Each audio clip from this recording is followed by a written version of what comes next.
श्री आञ्जनेय अष्टोत्तर शतनामस्तोत्रम्। आञ्जनेयो महावीरो हनुमान् मारुतात्मजः तद्विज्ञानप्रदः सीतादेवी मुद्राप्रदायकः असोगवनिकाचेता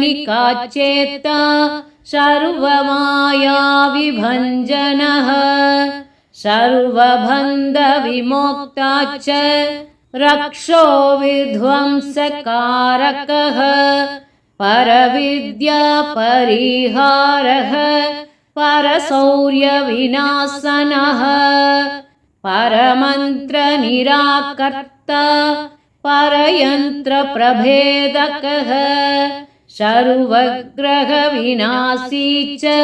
भीमसेना सहायकृतो सर्वदुःखहरः सर्वलोकचारी मनोजवः पारिजाततृमूलस्थः सर्वमन्त्रस्वरूपवान् सर्वतन्त्रस्वरूपी च सर्वयन्त्रात्मकस्तथा कपीश्वरो महाकायः सर्वरोगहरप्रभुः बलसिद्धिहरः सर्वविद्यासम्पत्प्रदायकः कपिसेनानायकश्च भविष्यच्चतुराननः कुमारब्रह्मचारी च रत्नकुण्डलदीप्तिमान्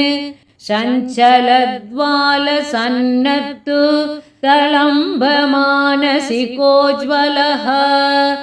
गन्धर्वविद्यातत्त्वज्ञो महाबलपराक्रमः कारागृहविमोक्ता च शृङ्खलाबन्धमोचकः सागरोत्तारकप्राज्ञो रामदूतप्रतापवान् वानरकेसरीसुतः सीताशोकनिवारकः अञ्जनागर्भसम्भूतो बालार्कशत्रुसाननः विभीषणप्रियकरो दशग्रीवकुलान्तकः लक्ष्मणप्राणदाता च वज्रकायो महाद्युतिः चिरञ्जीवी रामभक्तो दैत्यकार्यविघातकः अक्षगन्धा काञ्चनाभः पञ्चवक्त्रो महातपः लङ्किनीभञ्जनः श्रीमान् सिंहिकाप्राणभञ्जनः गन्धमादनशैलस्थो लङ्कापुरविदाहकः सुग्रीवसचिवो धीरः सूरो दैत्यकुलान्तकः सुरार्चितो महातेज रामचूडामणिप्रदः कामरूपी पिङ्गलाक्षो वाधिमैनाकपूजितः कपलीकृतमार्ताण्ड मण्डलो विजितेन्द्रियः रामसुग्रीवसन्धाता महारावणमर्दनः स्फटिकाभो वागधीशो नवव्याकृतिपण्डितः चतुर्बाहु दीनबन्धुः महात्मा भक्तवत्सलः सञ्जीवननगाकर्ता शुचिर्वाग्मीदृढव्रतः कालनेमिप्रमथनो हरिमर्कटमर्कटः दान्तः शान्तप्रसन्नात्मा शतकण्ठमदाभकृतो यो हि रामकथालोलः सीतान्वेषणपण्डितः वज्रदंष्ट्रो वज्रनखो